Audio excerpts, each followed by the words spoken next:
When my husband passed away 2 years ago, my entire world shifted. The house, once filled with laughter, became engulfed in an empty silence, and the days stretched endlessly, filled with solitude I hadn't anticipated. Yet, through it all, there was one constant: my son. Though he was adopted in every way that mattered, he was mine. He had always been my greatest joy, but after losing my husband, he became my anchor. In those early days, I often felt as though I were holding my breath, waiting for the pain to ease. And during that quiet grief, my son was always there. He'd wrap me in comforting hugs, listen patiently when I needed to speak, or simply sit with me in silence when words felt too heavy. His presence was so steady, so deeply empathetic, that it was easy to forget he was still just a teenager trying to navigate his own path. As the months turned into years, our bond grew even stronger. With each passing day, he filled a void I hadn't realized was there, offering a sense of solace that no words could provide. As I adjusted to our new reality, I came to understand that in small ways, he had begun to take on the role of comforter that my husband once held. I felt an odd mix of gratitude and guilt at the thought. I hadn't intended for him to take on such a burden, but he had stepped into it so naturally. A few weeks ago, we celebrated his 18th birthday. I can still picture the joy on his face when he saw the cake I had made for him. A simple chocolate one, his favorite, decorated with whipped cream and scattered strawberries, just the way he liked it. His eyes sparkled with a happiness I hadn't seen in so long, and when he hugged me, it was with such genuine emotion that I felt overwhelmed. My little boy was now a young man. After the party ended and the guests had gone, we found ourselves sitting alone in the living room, surrounded by leftover decorations and half-eaten plates of food. The stillness was almost comforting. He sat beside me on the couch, his expression thoughtful, his gaze distant. For a moment, I worried he might be carrying some unspoken burden, but then he turned to me and smiled. "Thank you, Mom," he said softly, taking my hand in his. "You've done so much for me." I squeezed his hand, my throat tightening with emotion. "Oh, sweetheart," I murmured. "It's nothing. It's what mothers do." He shook his head, still holding my hand firmly. "No, it's more than that. You're everything to me. I don't know where I'd be without you." There was something in his voice, a depth of emotion I wasn't prepared for. I had always known he loved me, but hearing him express it so openly and sincerely brought tears to my eyes. I brushed them away with a soft laugh, squeezing his hand again. "Well, you're my rock too," I said gently. "I don't know what I would have done without you these past couple of years." He looked away briefly, and I caught a flicker of sadness in his eyes before he turned back to me. I wanted to reach out, to ask him what he was thinking, but instead I waited, letting him find his own words. "It's strange, isn't it?" he said after a moment, his voice quiet. Sometimes it feels like it's just you and me against the world." I nodded, understanding more than he might have realized.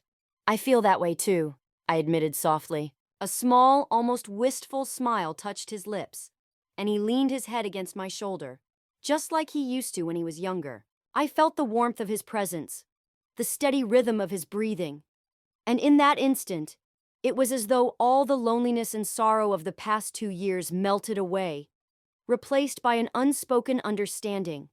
We had faced a tremendous loss together and emerged on the other side, closer than ever. Then, in the days that followed, I began noticing subtle changes in him. He became more protective, more attentive, often reaching for my hand or pulling me into unexpected hugs as if to remind me that he was still there and always would be. Sometimes I would catch him watching me, his eyes filled with a mix of affection and something deeper, a fierce loyalty I couldn't quite place. One evening, as we finished dinner, he looked across the table at me and asked if we could talk. Curious, I nodded and we moved to the living room, settling together on the couch. Taking a deep breath, he looked straight at me, his gaze steady. "Mom," he began, his voice quiet but firm. "I know I'm only 18, but I need you to know that I'll always be here for you. No matter what happens, I don't want you to ever feel alone again." His words struck me deeply, in ways I couldn't fully express. Reaching out, I placed my hand gently on his cheek, my smile trembling through the tears that welled in my eyes. "You're such an incredible son," I whispered. "You've given me more strength than you'll ever know." For a while, we sat together in silence, a warm, comforting stillness. I leaned back, letting the closeness of the moment wash over me. In that quiet, I realized that, although life had changed in ways I couldn't have imagined and I had lost so much, I had also gained something extraordinary. My son wasn't just my greatest joy. He had become my closest companion, my unwavering support. Looking at him, I felt certain that together we would be okay. What I had found with him wasn't a replacement for what I'd lost, but it was precious in its own right, a deep, enduring love forged in hardship, a bond that had saved us both. As I wrapped him in a hug, I silently promised myself to cherish this connection for as long as life allowed us to share it. That night, I found myself unable to sleep, staring into the dark stillness of the room. Thoughts of the day swirled through my mind, refusing to let me drift off. The silence pressed heavily on me as I turned over, hoping that a change in position might finally bring rest. Then I heard soft footsteps approaching down the hallway. I recognized them immediately. It was my son.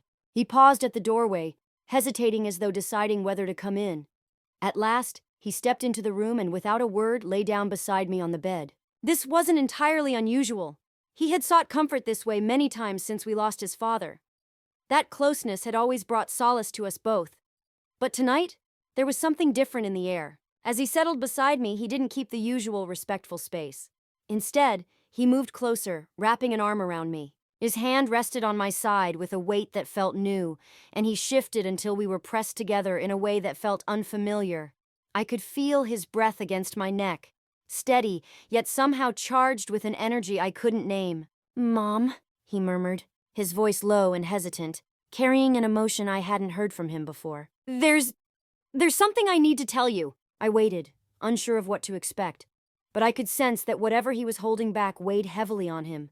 Taking a deep breath, he tightened his hold on me slightly. "I know this is wrong," he began, his voice barely audible. "But lately I've been feeling different.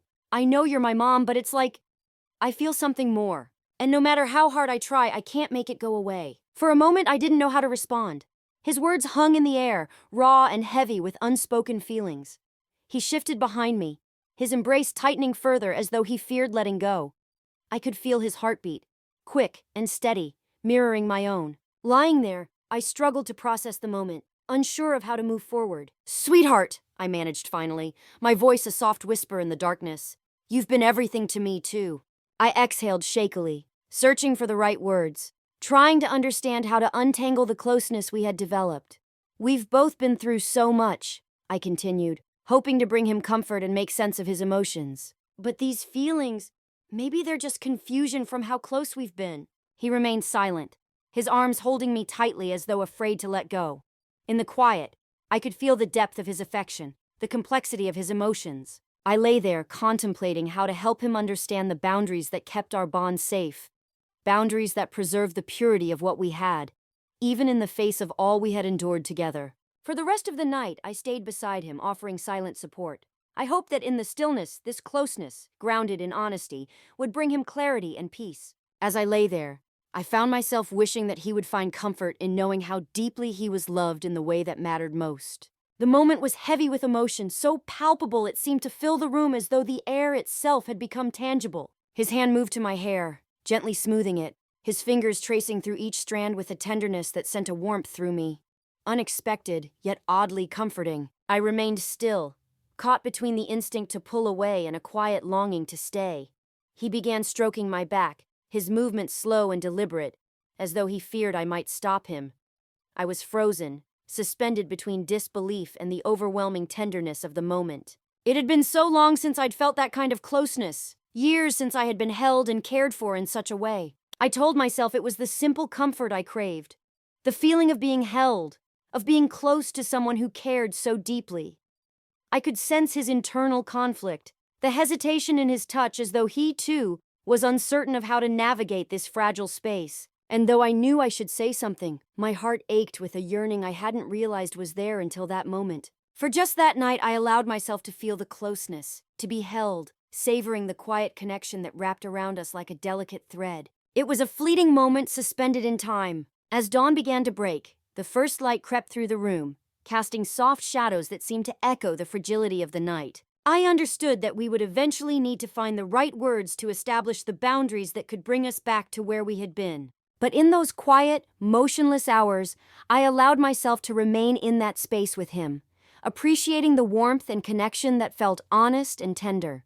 Despite the complexity of it all, I held on to the moment, recognizing that sometimes, in the midst of grief and solitude, closeness could be enough to sustain us both. In the stillness of the early morning, as the world remained hushed around us, he began to speak. His words, wrapped in warmth and sincerity, broke the silence. His hand rested gently on my arm, his presence steady and comforting, yet his voice carried a tenderness that caught me by surprise. "Mom," he murmured softly, his voice barely louder than a whisper in the dim light. "I don't think you realize how beautiful you are, or how much I look up to you." I turned slightly to face him, a wave of emotions rushing through me at his words. It had been so long since anyone had spoken to me like that, since I had felt truly seen, he continued, his tone gentle and filled with affection. "You've done so much for me," he said, his gaze locked on mine. "I can't imagine what my life would be like without you. You're amazing." A warmth blossomed in my chest, a feeling I hadn't experienced in what felt like forever. There was such sincerity in his voice, and the openness in his expression caught me off guard. As I listened, I felt a blush rise to my cheeks, taking in his words and feeling cherished in a way that was both unexpected and deeply moving. "You deserve to be happy," he said softly, his eyes holding an emotion I couldn't quite identify. "You've given so much, done so much. I just want you to know that I think you're incredible." He paused, and his words seemed to fill the space between us, creating an atmosphere of gentle intimacy that felt safe and genuine. I reached for his hand, giving it a light squeeze, overwhelmed with gratitude for his kindness, his love, and his willingness to share what was on his heart. "Thank you," I whispered, my voice thick with emotion. "I don't think you know how much that means to me." We lay there quietly, the warmth of his compliments wrapping around me like a soft blanket. In that moment, I realized how fortunate I was to have him by my side, to feel the depth of his love, and to be reminded of the bond we shared. The silence between us wasn't empty. It was filled with a renewed understanding and a deep appreciation for what we meant to each other. Our connection had been tested, but it remained unshaken and true. As the first rays of dawn crept into the room, painting it with soft light, a sense of peace settled over me. I felt reassured, knowing that no matter what the future held, we would always have each other.